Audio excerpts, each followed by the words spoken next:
সিরাজগঞ্জের উল্লাপাড়া থানাধীন চরমোহনপুর গ্রাম থেকে ১৪৭ পিচ ইয়াবাসহ ২ মাদক ব্যবসায়ীকে গ্রেফতার করেছে র্যাব-১২। বৃহস্পতিবার সকালে এক সংবাদ বিজ্ঞপ্তিতে বিষয়টি নিশ্চিত করেন র্যাব-১২ অতিরিক্ত পুলিশ সুপার দীপঙ্কর ঘোষ। হেলাল আহমেদ ইহসানের প্রতিবেদনে দেখুন বিস্তারিত।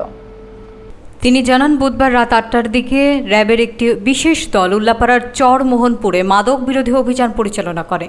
অভিযানে মোহাম্মদ আলামিনের বসত বাড়ি থেকে ১৪৭ পিচ ইয়াবা এবং মাদক কারবারে ব্যবহৃত ২টি মোবাইল ফোন সহ ২ জনকে গ্রেফতার করা হয়।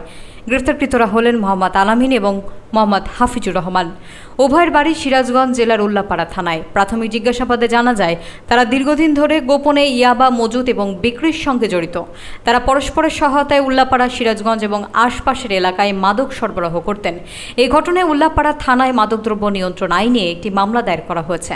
র্যাব জানায়, মাদক বিরোধী অভিযান চলমান থাকবে।